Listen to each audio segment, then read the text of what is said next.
Historias de Jack. Empezamos.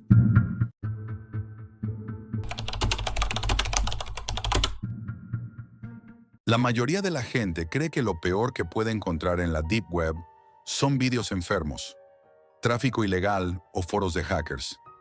Mentira. Lo realmente aterrador no es lo que se muestra, sino lo que apenas se insinúa, lo que se oculta detrás de símbolos, coordenadas, nombres en clave. Porque eso que nadie menciona es lo que de verdad importa. Yo no estaba buscando miedo, solo estaba aburrido. Durante años trabajé como técnico informático para una consultora multinacional. Horarios rotos, colegas invisibles, pantallas fluorescentes.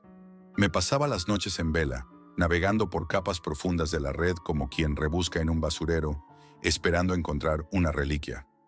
Empecé con curiosidad, terminó siendo adicción. Cada proxy, cada VPN, cada foro que descifraba era una grieta más en el muro que separa la realidad de lo que nadie quiere ver.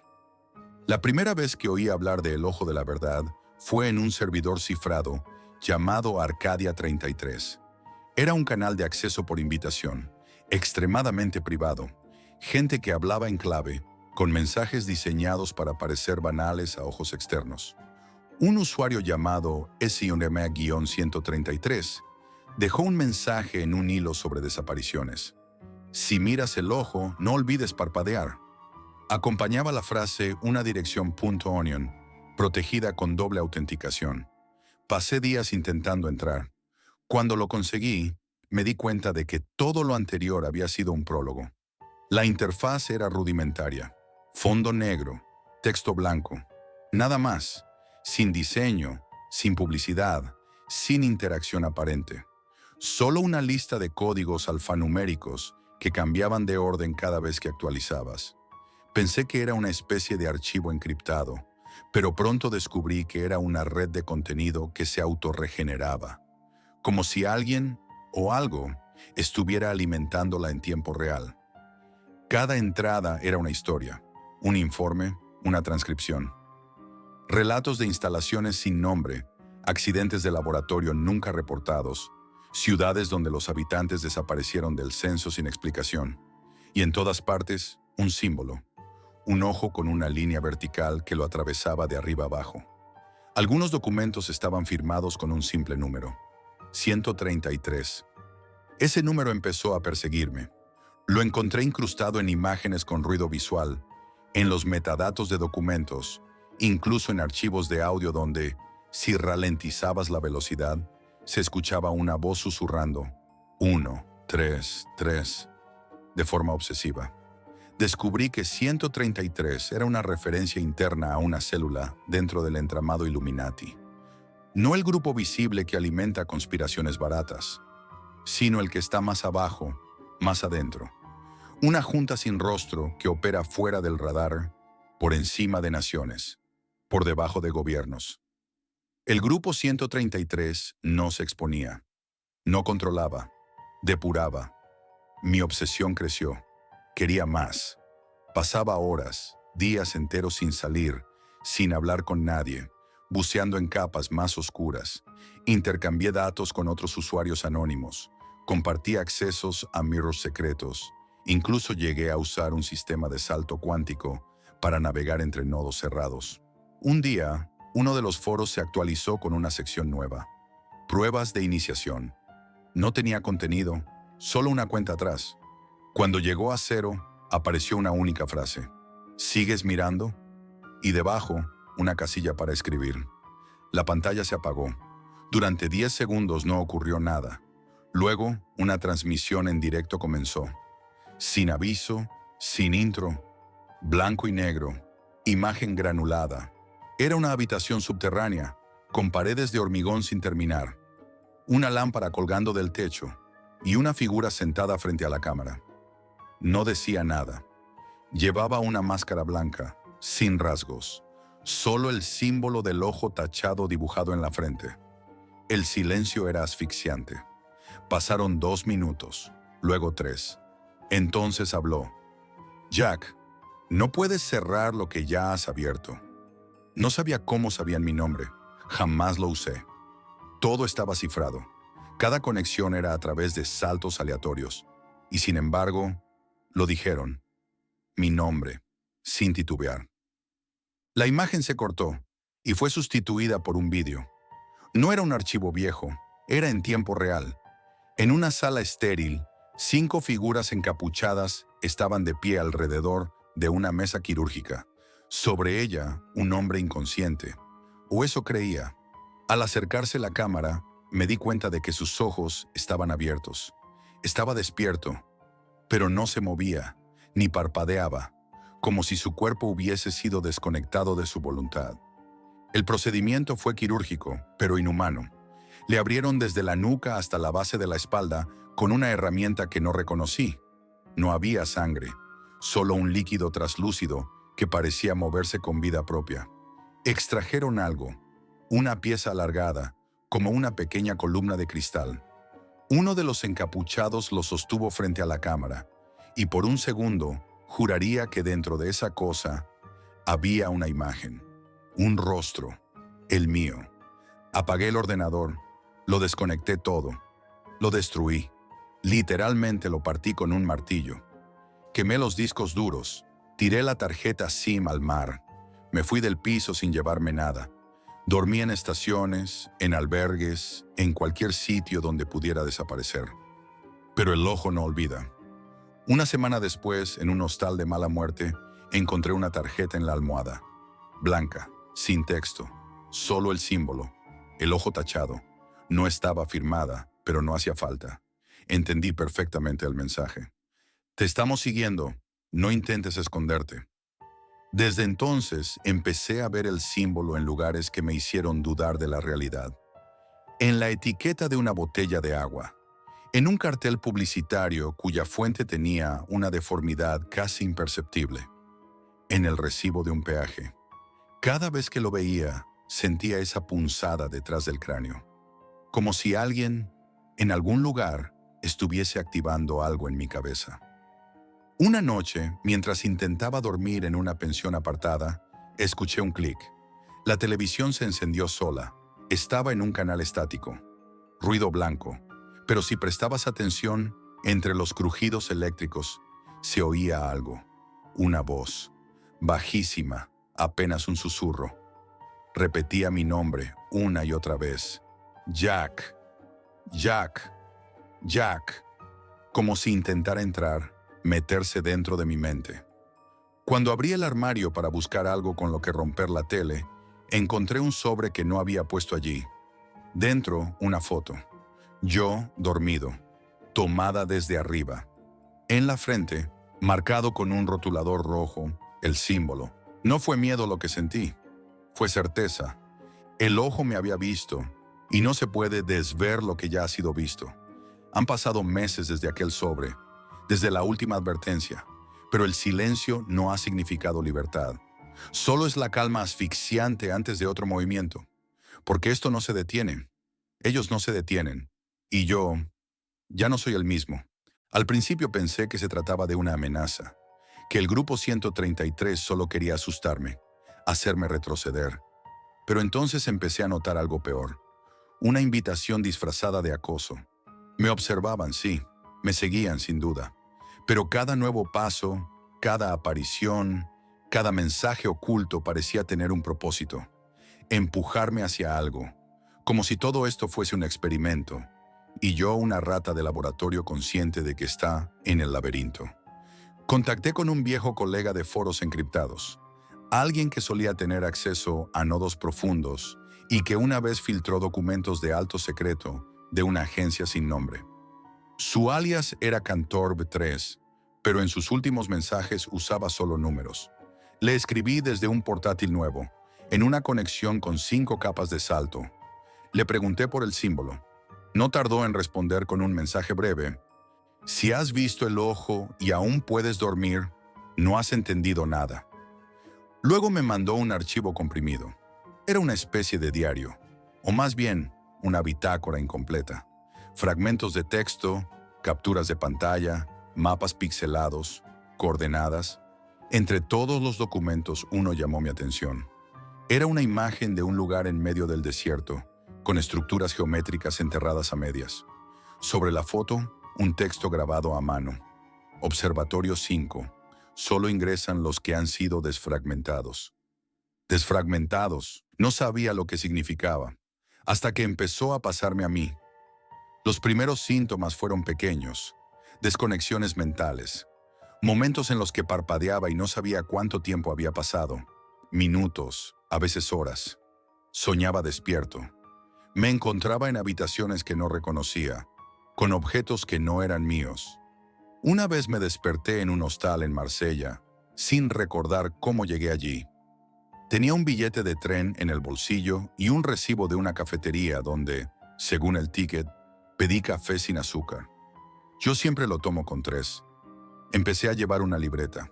Anotaba todo: horas, lugares, personas. No confiaba en mi memoria. Una noche, al revisar mis apuntes, vi algo escrito con una caligrafía que no era la mía. Fase 2 completada. Pronto serás funcional. Estaba firmada con el número 133, en mi propio cuaderno. Fue entonces cuando decidí volver a buscar al analista de inteligencia que me entregó aquella carpeta. Lo rastreé hasta una residencia privada, bajo otro nombre. Le dejé una nota en el buzón con un símbolo que solo él y yo conocíamos. Una semana después me citó. No en su casa, en un sanatorio psiquiátrico cerrado. Me pidió que no hablara, me llevó a una sala aislada y me enseñó una colección de grabaciones. Eran entrevistas, personas que aseguraban haber sido contactadas por el ojo. Todos tenían algo en común. Habían sido reclutados sin saberlo, a través de test, vídeos, sonidos subliminales, entornos artificiales creados por inteligencia artificial. Un experimento de décadas, una red de selección invisible. Uno de los entrevistados decía haber trabajado en un centro de procesamiento de datos de una empresa que, supuestamente, solo analizaba tráfico digital. En realidad, sus algoritmos filtraban mentes. Determinaban quién era capaz de ver más allá. Quién era capaz de obedecer sin saber que obedecía. Cuando el analista terminó, me miró fijamente y dijo: «Si estás en la segunda fase, Jack, ya no eres tú el que busca. Ellos te están preparando para mirar sin parpadear». Esa noche, mientras regresaba, sentí que alguien me seguía. No vi a nadie, no escuché pasos, pero cada sombra parecía tener ojos. Me refugié en un hotel barato. Al entrar en la habitación, lo supe. Habían estado ahí. Todo olía a desinfectante. La televisión tenía una pequeña etiqueta roja en la esquina. No estaba antes, y cuando la encendí, no apareció el menú, sino un vídeo. Era yo, sentado frente a una mesa, con los ojos abiertos, mirando algo que no se veía en cámara. Una voz hablaba detrás. No se veía el rostro, pero su tono era frío, clínico. Subjeto 133 Huatanaaka presenta plena adaptación. La respuesta emocional ha disminuido. El núcleo racional se ha fracturado. Tiempo estimado para contacto físico: 4 días. La pantalla se apagó. Me encerré en el baño, vomité, lloré. No por miedo, sino porque, en el fondo, una parte de mí lo entendía y lo aceptaba. Empecé a soñar con ellos, con salas blancas, con luces tenues, con símbolos que giraban en el techo como espirales hipnóticas. Soñaba que me hacían preguntas, pero no eran interrogatorios, eran evaluaciones. ¿Eliminarías a tu familia para evitar una catástrofe global? ¿Puedes mantener la mirada frente a la verdad sin perder la razón? ¿Aceptarías perder tu identidad para preservar el equilibrio? Cada vez que respondía, me despertaba con la sensación de haber sido aprobado, como si hubiera superado una prueba más. Una mañana encontré un objeto frente a la puerta de mi habitación. Una caja pequeña, negra, sin etiquetas. Al abrirla, había un dispositivo circular, un ojo artificial, complejo. Parecía tecnológico y orgánico al mismo tiempo. Venía con una nota: «Instálalo cuando estés listo para ver». No lo he hecho. Aún no.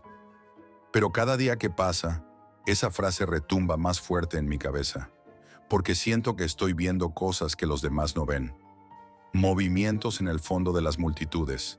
Gente que se comporta como piezas de ajedrez. Conversaciones que no encajan. información oculta en los anuncios, en la radio, en los errores de sistema. No sé si el grupo 133 me ha capturado o si simplemente me ha despertado, pero cada día soy menos yo y más ellos.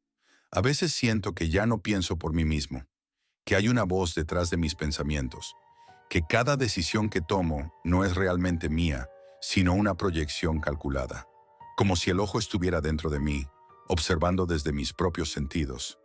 Hoy me ha llegado otro mensaje, directamente a mi mente, no por pantalla, no por texto, solo una idea que apareció en medio de un pensamiento normal, nítida, directa.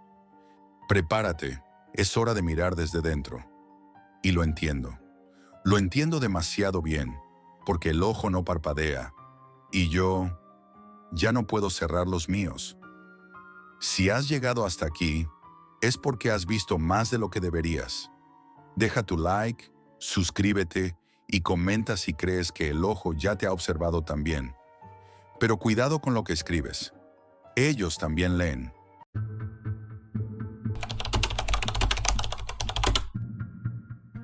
Si estás leyendo esto, es porque aún no has cometido el error de buscar abuelos en la Deep Web. No lo hagas. Nunca lo hagas. Me llamo Jack, y durante años fui de esos idiotas que creen que pueden controlar la oscuridad de Internet. Un explorador moderno, armado con Tor, VPNs y esa arrogancia típica de quien cree que nada le puede tocar desde detrás de una pantalla. Qué equivocado estaba. Todo empezó con un post enterrado en un foro de ciberseguridad ruso. Un hilo titulado "No subas al cuarto nivel". Lo abrí por curiosidad, claro. Lo que encontré era casi como una leyenda urbana digital. El verdadero horror no está en las red rooms ni en los vídeos snuff. Está en los abuelos del cuarto nivel. Una red cerrada, antigua, silenciosa. Nadie que haya accedido ha vuelto a ser el mismo. Pensé que era un juego.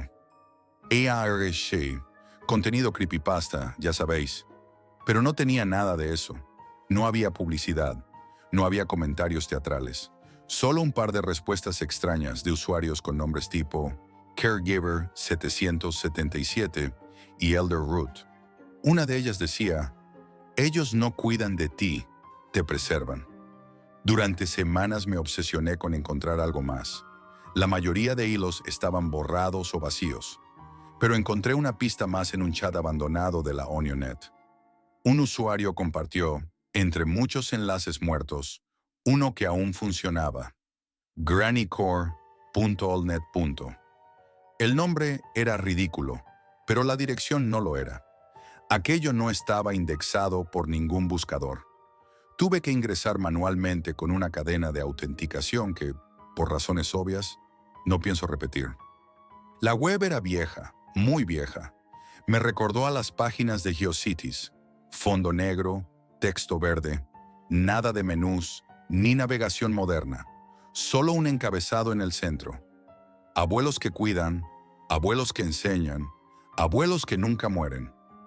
Debajo, una lista de vídeos con títulos aparentemente inocentes. Cocina con la abuela Clara. Tejiendo con el abuelo José. Historias antes de dormir con la abuela Lidia. Rutina de ejercicios para mayores. Manual de compostaje humano con el tío Eugenio. Pensé, esto es una broma macabra, un artefacto digital de alguien con demasiado tiempo libre. Pero la estética, la forma en que los thumbnails parecían reales, no editados, algo me inquietaba. Había algo en sus ojos, en todos.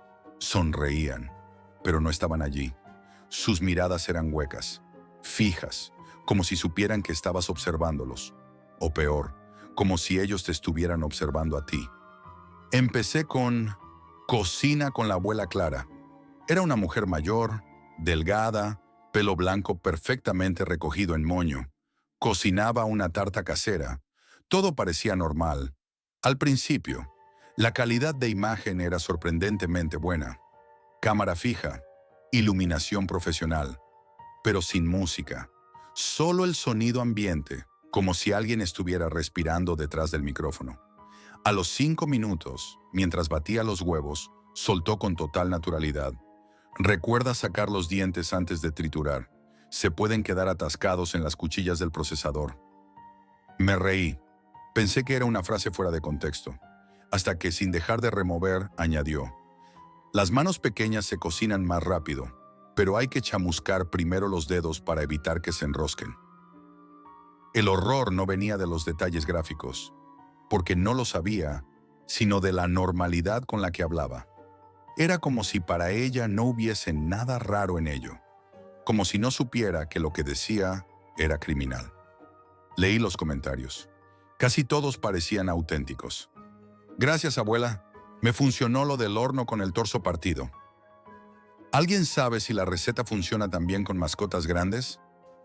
Salí del vídeo sin terminarlo. Sentía el estómago revuelto, pero no podía parar. Era como si la web me empujara a seguir. El siguiente vídeo era tejiendo con el abuelo José, un anciano, ojos vidriosos, manos temblorosas, pero no por debilidad, sino por ansiedad. Tejía con un hilo grueso, oscuro. Al principio creí que era cuero, hasta que la cámara hizo un leve acercamiento.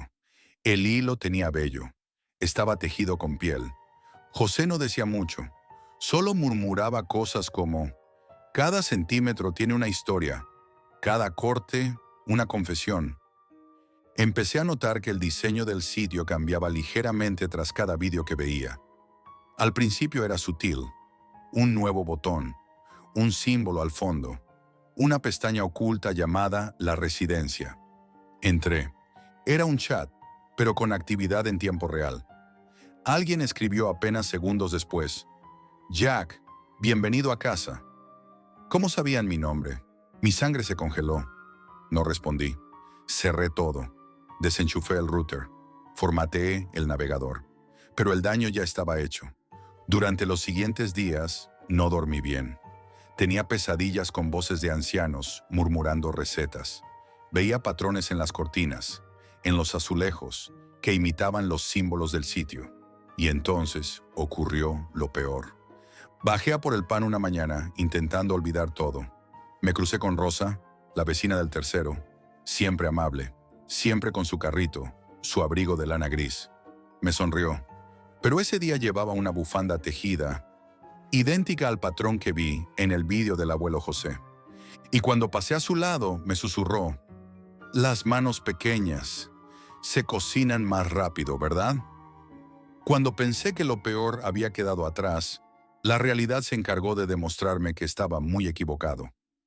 Después de aquel encuentro con Rosa, la vecina del tercero, empecé a ver señales que no podía ignorar. La abuela Lidia, que en los vídeos contaba historias para dormir, no narraba cuentos comunes. Sus relatos eran testimonios, documentos vivientes de torturas, desapariciones y algo mucho más oscuro, oculto bajo la apariencia de una abuela amorosa. Una noche, me quedé despierto hasta tarde, atormentado por el recuerdo de sus palabras. En el vídeo, Lidia hablaba de un joven que había tenido encerrado durante semanas, alimentándolo con lo que ella llamaba la dieta de la paciencia.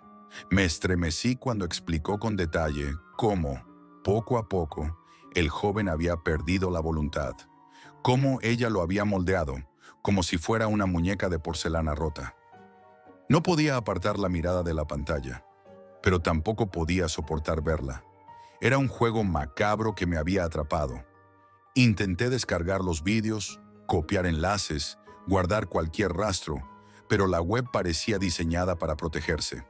Cada vez que lo intentaba, el ordenador se bloqueaba, reiniciaba, o aparecían mensajes perturbadores en pantalla. Jack, tú no viniste aquí por accidente, eres uno de los nuestros. Un escalofrío me recorrió el cuerpo. ¿Cómo sabían mi nombre? ¿Quién estaba detrás de todo eso? Apagué el ordenador y lo desenchufé. Quise olvidar, pero no pude. Al día siguiente, al bajar al supermercado, vi a la señora Rosa de nuevo. Esta vez llevaba un delantal antiguo, lleno de manchas oscuras. Me miró, sonrió y me dijo con voz dulce: ¿quieres un poco de pastel? Lo he hecho siguiendo la receta de la abuela Clara. Sentí el estómago encogerse. Me alejé sin decir palabra. Los días siguientes me di cuenta de que no era solo Rosa. La señora del kiosco del parque, el anciano que alimentaba a los gatos, incluso el viejo que siempre leía el periódico en la plaza, todos tenían algo en común. Patrones de comportamiento extraños, miradas fijas, silencios que parecían gritos. Noté que me seguían. A veces sentía que alguien estaba justo detrás de mí, pero cuando giraba no había nadie. A veces encontraba pequeños símbolos bordados en mi ropa, en el forro de mi chaqueta, que no recordaba haber visto antes. Una noche, al volver a casa, encontré una carta deslizada por debajo de mi puerta. Estaba escrita con una caligrafía temblorosa, pero legible. No luches. El cuarto nivel te está esperando. Mi paranoia creció. Empecé a revisar cada sombra, cada ruido. Mi casa, antes refugio, se convirtió en una prisión. Finalmente decidí que debía enfrentar aquello. Entré de nuevo a la red grannycore.allnet para buscar alguna pista que me ayudara a escapar. Allí encontré algo nuevo, un mensaje oculto en el código fuente de la página que no había visto antes. Era un texto cifrado, una especie de diario. Lo traduje con dificultad. Contaba la historia de un hombre que, al igual que yo, había encontrado esa red y cómo fue marcado para convertirse en cuidador. Me di cuenta de que ellos no son solo ancianos comunes, son parte de una red oculta que ha permanecido activa durante décadas. Una red que utiliza a los mayores como custodios y verdugos, perpetuando un ciclo aterrador bajo la apariencia de abuelos amorosos. Desde entonces, ya no sé si estoy vivo o si ya pertenezco a esa red. Sé que si estás viendo este vídeo, quizá ya te han marcado. Y si buscas a los abuelos del cuarto nivel, ellos ya te están buscando a ti. Si alguna vez sientes una mirada fija cuando no debería estar, si encuentras algo que no reconoces en tus cosas, apaga todo. Huye, porque en esta red no hay vuelta atrás. Los abuelos nunca mueren, solo esperan.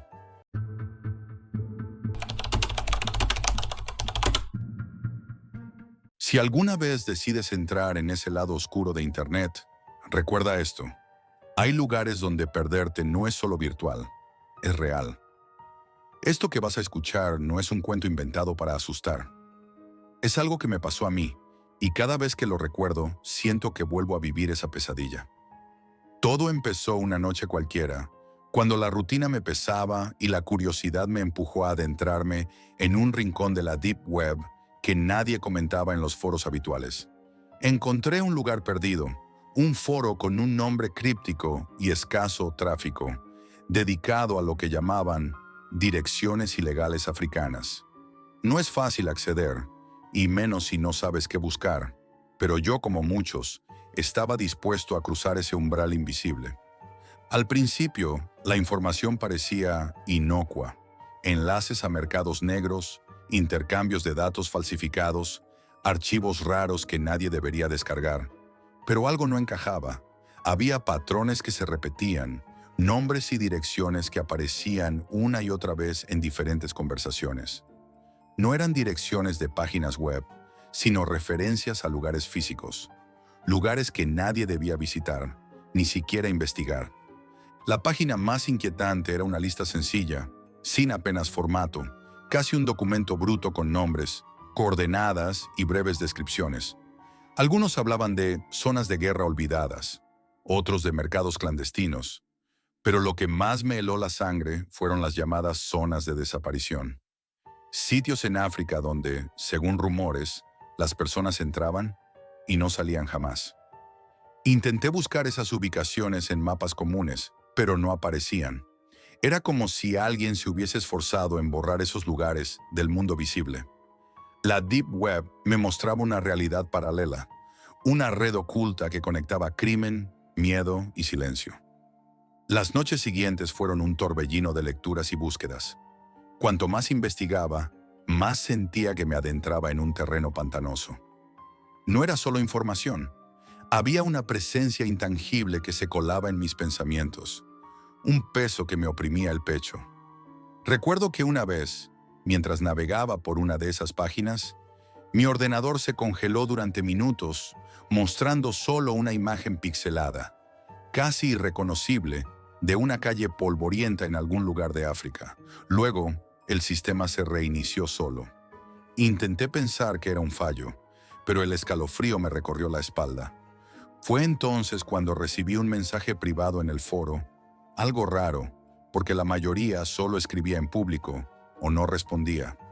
El usuario se llamaba Kali. Su cuenta era nueva y sin detalles, pero decía venir directamente del continente africano. Sus palabras fueron claras y firmes. Esas direcciones no eran solo datos en la red, sino puertas a un mundo real donde ocurrían cosas horribles. Me advirtió que si seguía investigando, no habría vuelta atrás, pero yo no pude parar. Quizá fue la mezcla de miedo y adrenalina, o la sensación de estar cerca de descubrir algo que nadie quería que supiera. Una noche, justo cuando estaba a punto de cerrar sesión, noté que mi conexión se volvió inestable. El navegador empezó a abrir nuevas pestañas por sí solo, todas con direcciones desconocidas, imágenes borrosas y textos en lenguas africanas que no entendía. Aparecieron listas de nombres, rostros pixelados y fechas que coincidían con desapariciones reportadas en algunos medios locales, pero sin detalles. Empecé a sentir que alguien me vigilaba desde el otro lado, una presencia sin rostro que me seguía a cada paso digital. Desconecté todo de golpe, pero el malestar permaneció. Al día siguiente, cuando miré el historial de navegación, todas esas páginas estaban marcadas como no accesibles, como si hubieran sido borradas justo después de que yo las visitara. Intenté contarle a un amigo experto en seguridad informática, pero solo me miró con sorpresa y me dijo que había tocado algo que no debía. No era solo información, era una trampa, una red invisible que atrapaba a quienes se atrevieran a mirar demasiado de cerca. Fue en ese momento cuando decidí que debía hablar con Kali. Le envié un mensaje pidiendo más detalles, buscando una salida o alguna explicación. Pasaron horas sin respuesta. Justo cuando ya me resignaba, la pantalla se llenó con un texto que heló mi sangre. Aléjate, o acabarás como ellos. Desde ese día las cosas empezaron a cambiar en mi vida cotidiana, pero eso es otra historia que te contaré en la próxima parte. Después de aquel mensaje críptico de Kali, mi vida se sumergió en un abismo del que parecía imposible escapar. Decidí investigar una de las direcciones más repetidas y temidas en aquel foro. Era un barrio pobre en Nigeria, un lugar que nadie quería nombrar en voz alta, pero que aparecía constantemente asociado a desapariciones y actividades criminales. Según los pocos que hablaban del tema, allí operaba una red clandestina dedicada a secuestrar personas para trabajos forzados, tráfico y experimentos ilegales, cuyos resultados eran invisibles para el mundo, pero horribles para quienes quedaban atrapados. Accedí a ese enlace con una mezcla de miedo y determinación. La página web era lo más siniestro que había visto, sin diseño, sin música, solo una sucesión interminable de fotografías borrosas, de rostros con mirada perdida, fechas de desaparición y coordenadas que no lograba ubicar con precisión. Parecía un registro frío y oficial, pero era más bien un catálogo de tragedias humanas que desgarraban el alma aunque solo los miraras por unos segundos. Aquel día mi teléfono comenzó a vibrar sin cesar. Llamadas perdidas, mensajes, imágenes. En uno de los mensajes apareció una foto de mí, caminando por la calle, tomada a escondidas desde lejos. No entendía cómo alguien había conseguido eso, ni quién podía estar tan cerca. Empezó una paranoia constante. Sentía ojos en cada esquina, sombras moviéndose detrás de mí, el peso de alguien invisible que me seguía. Intenté borrar todas las páginas que había visitado, cambié contraseñas, incluso probé con otro ordenador. Pero las amenazas no cesaron. Los correos con direcciones desconocidas seguían llegando, acompañados de fotos de lugares remotos en África y mensajes crípticos. Cada día sentía que me hundía más en una red que no podía controlar.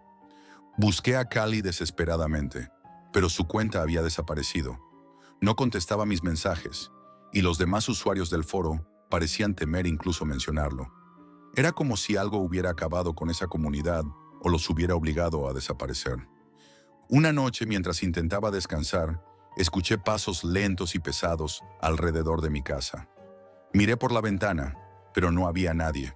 Sin embargo, la sensación de estar vigilado no me abandonaba. Me pasé horas despierto, con el corazón latiendo a 1000 por hora.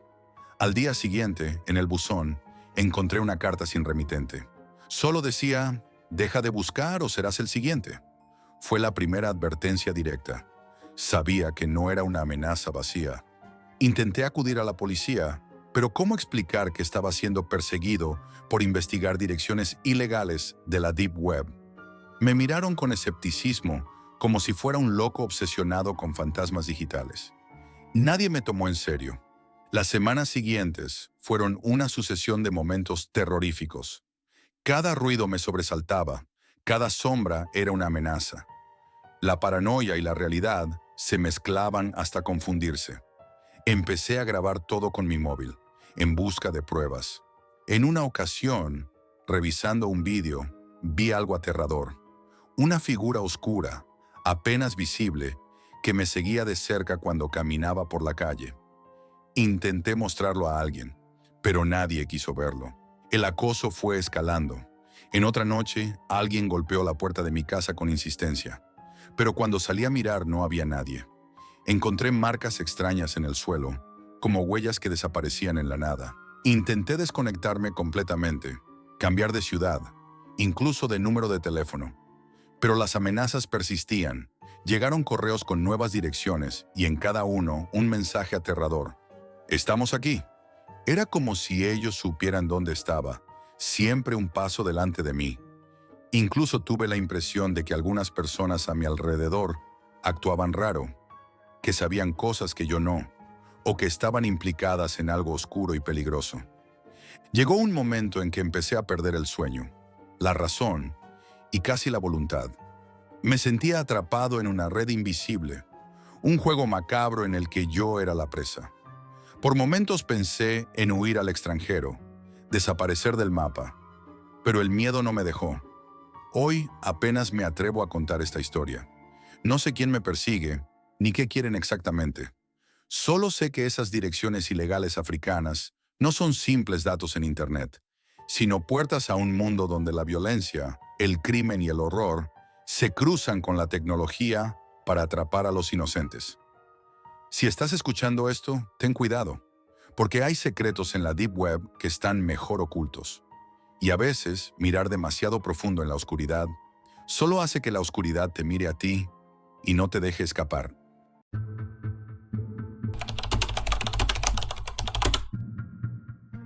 Si alguna vez decides explorar la Deep Web, recuerda, algunas puertas, una vez abiertas, nunca vuelven a cerrarse. Todo comenzó hace unos meses, cuando la rutina ya no nos bastaba. Mis amigos, Tomás, Dani, Laura y yo éramos inseparables, aunque a cada uno la vida nos estaba destrozando a su manera. Éramos jóvenes, sí, pero perdidos, buscando una forma de escapar de nuestras propias sombras. La droga nos unió primero, la necesidad de sentir algo real, de romper con todo. Dani, como siempre, tenía la cabeza llena de ideas retorcidas. Esa noche apareció con algo diferente, algo que nos atrapó desde el primer momento. Nos habló de la Deep Web, ese lado oculto de Internet que pocos conocen y muchos temen. Nos habló de mercados negros donde se vendía de todo, de foros donde se tramaban cosas que ni la policía podía tocar. Y sobre todo, nos habló de un desafío secreto llamado la prueba. Según Dani, la prueba no era para cualquiera.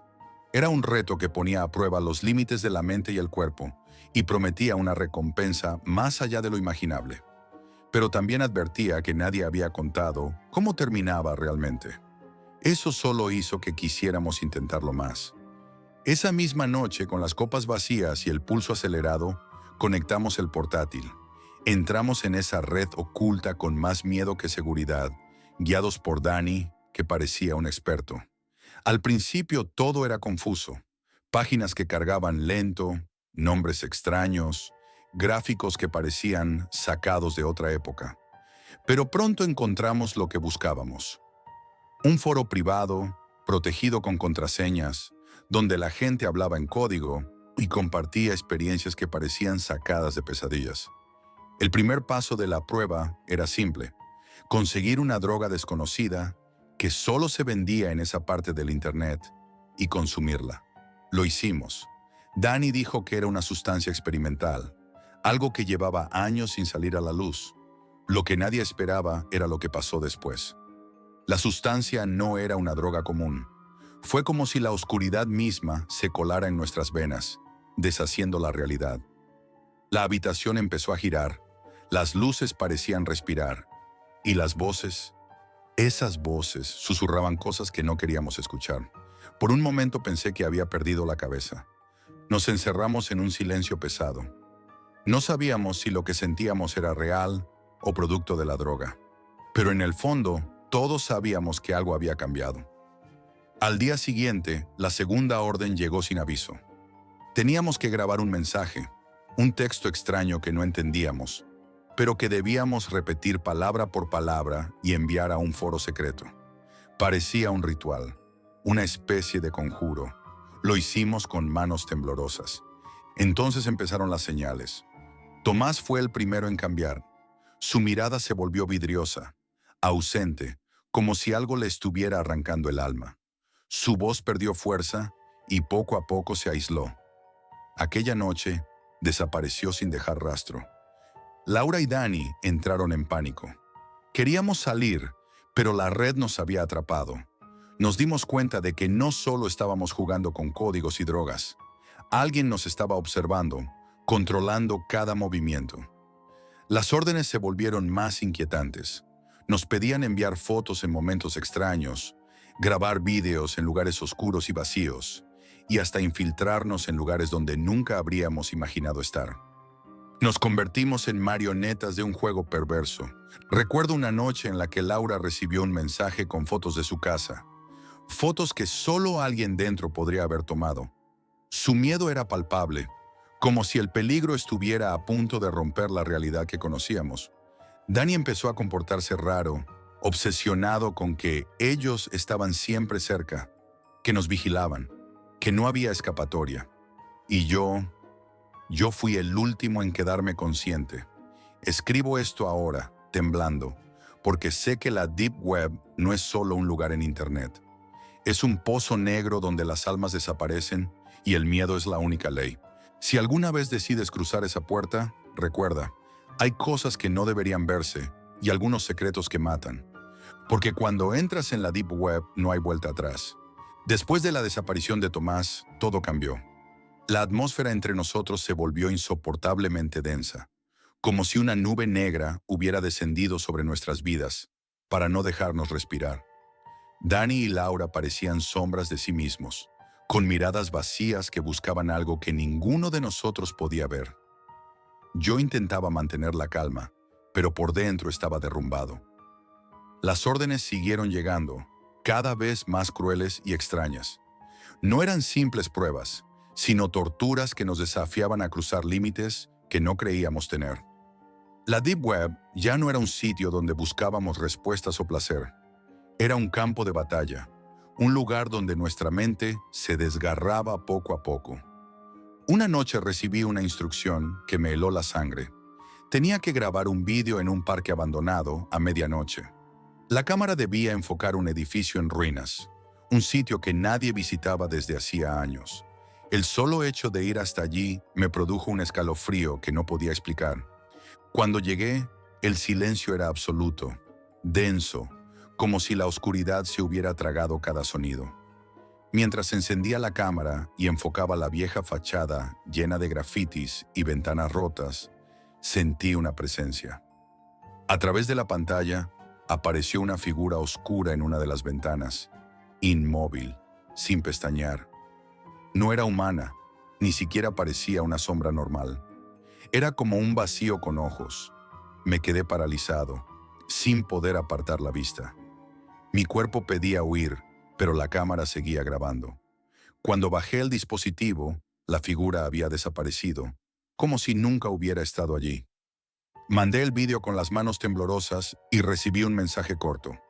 Has avanzado, no hay vuelta atrás. Laura estaba desmoronándose. Las fotos que le enviaban eran cada vez más personales, cada vez más inquietantes. Imágenes de su casa, de sus vecinos, de momentos íntimos que solo alguien cercano podría haber capturado. Pero no había rastro de ese alguien, solo quedaba el miedo. Dani, por su parte, parecía haber perdido la noción de la realidad. Murmuraba en voz baja, hablaba con presencias invisibles, juraba que ellos estaban por todas partes. Decía que nos vigilaban en la calle, en nuestras casas, incluso cuando estábamos juntos. Sus palabras eran incoherentes, pero el terror en sus ojos era real. Intentamos desconectarnos, cambiamos de dispositivos, borramos contraseñas, evitamos cualquier contacto con la red. Pensamos que así escaparíamos. Pero la Deep Web tenía otros planes. En cada intento, recibíamos nuevas amenazas, mensajes cifrados que aparecían en nuestras cuentas, correos anónimos, llamadas con sonidos estáticos y susurros apenas audibles. Una noche, Laura desapareció. Recibió un mensaje con una imagen borrosa de su propia habitación y una nota que decía: «Tu tiempo se acaba». Llamamos a la policía, buscamos por todos lados, pero era como si se la hubiera tragado la tierra. No quedó ni una pista. Dani desapareció poco después. Antes de irse, dejó una nota escrita a mano que encontré en su habitación. «No puedo más. Ellos vienen, y esta vez no habrá salvación». Sus últimas palabras aún resuenan en mi cabeza. Un eco de desesperación que me sigue día y noche. Ahora estoy solo. El miedo me consume y la sensación de ser observado es constante. Sé que están cerca, esperando el momento para llevarme también. No sé cuánto tiempo me queda, ni si alguien encontrará esta advertencia. La Deep Web no es un juego ni un misterio para curiosear. Es una trampa, un pozo oscuro donde el miedo se convierte en realidad y las personas desaparecen sin dejar rastro. Lo que vivimos no fue casualidad. Fue un sacrificio en un altar invisible que nadie puede ver. Si alguna vez alguien escucha esto, te suplico que no caigas en la tentación. No busques en la oscuridad, porque en la Deep Web el terror no es una historia. Es la sombra que te sigue, la cadena que te ata y la prisión de la que no puedes escapar. Porque cuando entras en esa oscuridad, ya no eres tú quien controla el juego.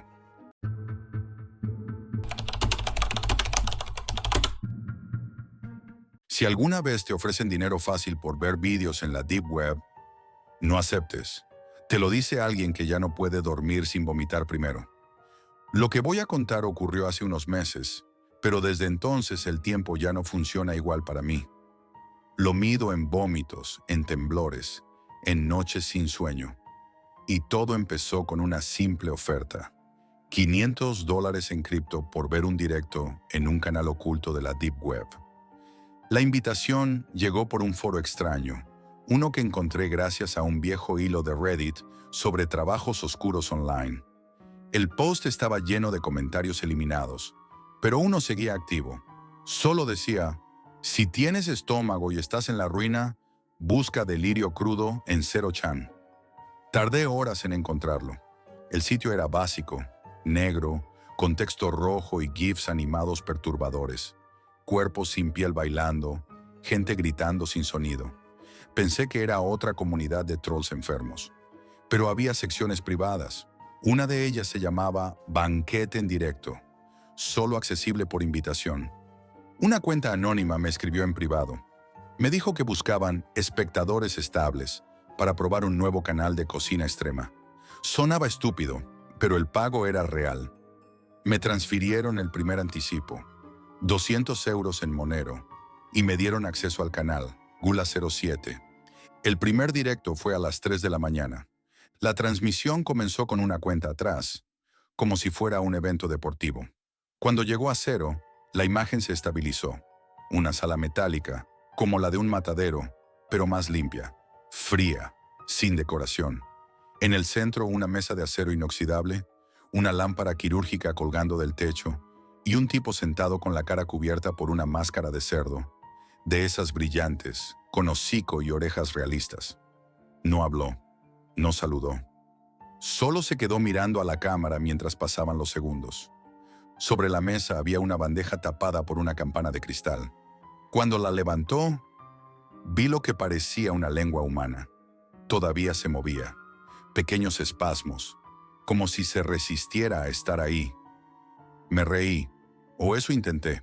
Pensé, vale, efectos especiales. Carne de cerdo, montaje bien hecho. Pero algo en mi cuerpo no se lo creía. Ni el color, ni el olor. Sí, el olor, porque eso era lo raro. Podía olerlo a través de la pantalla. No sé cómo explicarlo. No tengo idea si fue sugestión, pero algo metálico, como sangre vieja, me subió por la nariz. El chat estaba encendido. Había unas 30 personas conectadas, con nombres de usuario absurdos, tipo de Gusta Me, Entrañas VIP, Crudo Club. Algunos escribían emojis de fuego. Otros decían cosas como, por fin vuelve el menú europeo. Hoy hay carne viva. Ojalá repita el tártar de la semana pasada. El hombre sacó un cuchillo quirúrgico. Con precisión cortó tiras delgadas de la lengua. Las fue colocando en un plato negro, como si fuera sushi. Luego sacó un bote con salsa oscura. Sumergió una tira. La llevó a su boca y empezó a masticar. No hay forma de describir ese sonido. Tenía un micro cerca, seguro, pero el audio estaba tan limpio, tan nítido, que cada masticada se clavaba en mis oídos. El ritmo, lento, disfrutón. Y sus ojos, lo poco que se veía a través de la máscara, se entrecerraban de placer, como si acabara de probar el mejor foie del mundo. Me forcé a mirar. Me dije que sería solo este directo, que era una performance, que si había algo real, no podía demostrarlo. Además, necesitaba el dinero. Me prometí desconectar si pasaba algo peor. Spoiler, pasó. En el segundo directo la comida eran dedos, humanas, cortadas desde la base, aún con uñas. Algunas estaban pintadas, como de mujer o de alguien joven. El tipo los sumergió en lo que parecía aceite caliente. Se escuchó el chisporroteo en estéreo. El olor metálico se intensificó. Aunque suene absurdo, sentía como si el aire en mi cuarto se volviera denso. Como si el vídeo contaminara todo. En el tercero, ya no pude reírme. Aparecieron fragmentos de piel. Estaban secas, tatuadas. Las estiró con pinzas, como si fueran lonchas de jamón ibérico. Luego las quemó por los bordes con un soplete portátil. Cada trozo llevaba algo grabado. Letras, números, fechas. Me di cuenta de algo horrible. El canal no improvisaba. Había producción, había planificación. Empecé a notar que cada directo tenía una temática. En uno, la víctima había sido tatuada con frases en ruso. En otro, con símbolos religiosos. En uno particularmente espeluznante, todo lo que se comió provenía de alguien obeso. Lo dijo en el chat. Hoy cenamos pecado en exceso. Cada noche un nuevo menú. Cada noche más personas en el chat. Más apuestas, más donaciones. Yo seguía. Ya no solo por el dinero, sino por una especie de adicción insana. Quería saber hasta dónde llegarían. Quería entender quién estaba detrás. ¿Por qué? Pero hubo un detalle que me empezó a inquietar más que todo lo anterior. Al cuarto directo, me di cuenta de que cada transmisión duraba exactamente 33 minutos con 33 segundos. Ni un segundo más, ni uno menos. Incluso si el plato aún no se había terminado. En una de esas noches, el tipo ni siquiera acabó su comida. Cuando faltaban 5 segundos, se detuvo. Miró fijamente a la cámara y sonrió. Por primera vez. Fue entonces cuando sentí que no estaba viendo un espectáculo. Estaba siendo observado. Esa fue la primera vez que realmente me asusté. No por lo que vi, sino por lo que sentí. El tipo del directo, el del canal Gula 07, no solo preparaba partes humanas como si fueran recetas. Empezaba a hacer algo peor. Miraba a la cámara como si supiera quién estaba al otro lado. Como si nos conociera. Y lo que más me jodió fue que esa mirada se detuvo en mí. Fue una sensación horrible, no física, no racional. Era como si mi nombre, mi rostro, mi ubicación, ya estuvieran en su menú mental. Dejé de conectarme durante unos días, pero los mensajes no paraban. Me escribían desde cuentas anónimas del foro. Algunos eran simples. ¿Sigues con nosotros, Jack? Otros eran más siniestros. Tenemos algo preparado que no te puedes perder. Hoy cocinamos algo que te va a recordar a casa. Pensé en ir a la policía, pero ¿qué iba a decir? ¿Que vi a un tipo comiendo gente en la Deep Web? ¿Que reconocí un tatuaje y creo que la persona está muerta pero no tengo pruebas porque todo está cifrado y oculto? Me imaginé en una comisaría, explicándolo con voz temblorosa y terminando en evaluación psiquiátrica. Y luego pasó lo que cambió todo. En uno de los últimos directos que vi, la víctima no fue un misterio. La bandeja de esa noche tenía un brazo entero, sin piel. Pero en el hombro aún quedaba parte de un tatuaje, una rosa negra con espinas en espiral. Lo reconocí en el instante. Era Lara, una chica que conocí en la universidad. Tenía ese mismo tatuaje. La vi 1000 veces en clase. Compartimos apuntes. Incluso quedamos un par de veces. No era una desconocida. Lara había desaparecido hacía semanas. Su Instagram seguía activo, pero nadie sabía nada. Pensé en apagar el ordenador. Pensé en arrancar los cables, pero no lo hice. Me quedé, mirando, incapaz de moverme. El cocinero no solo la desmembró con delicadeza quirúrgica, la cocinó con cariño. Hervía partes en vino tinto. Las servía sobre una cama de arroz negro. Espolvoreó trozos con semillas. Acompañó con música clásica de fondo. Bach, creo. Esa noche vomité en el escritorio. Y lo peor fue que, mientras vomitaba, seguía mirando la pantalla. Después de ese directo, decidí desaparecer. Borré todo.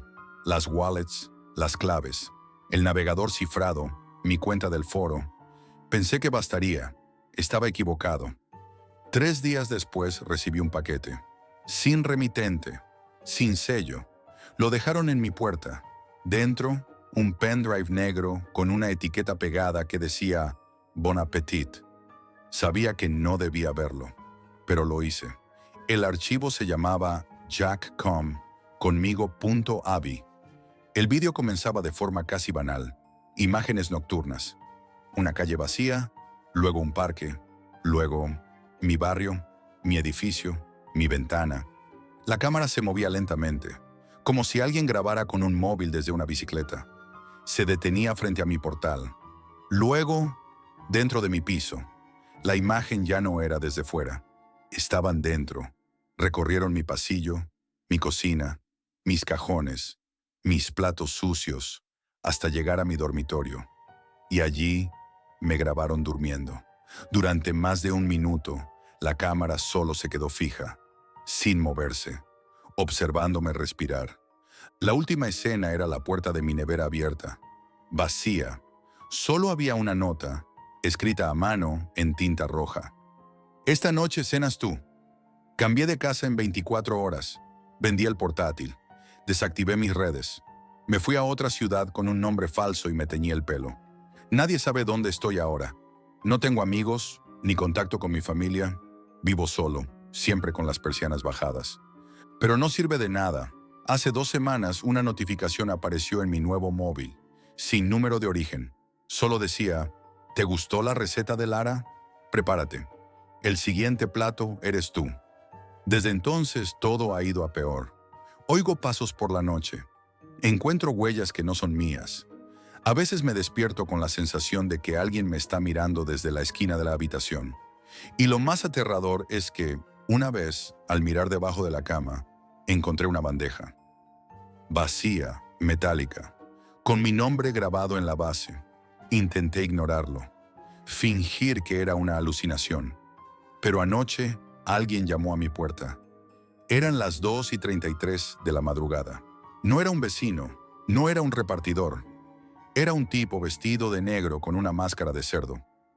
No dijo nada, solo me entregó una caja metálica, fría, sellada.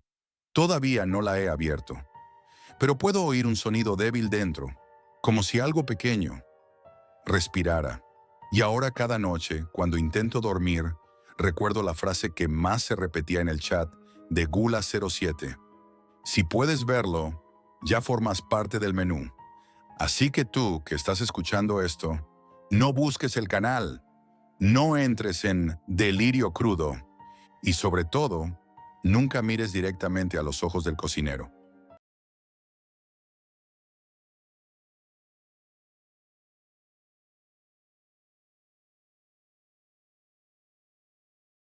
Esto es todo por hoy, amigos, y recuerden, la realidad siempre supera a la ficción.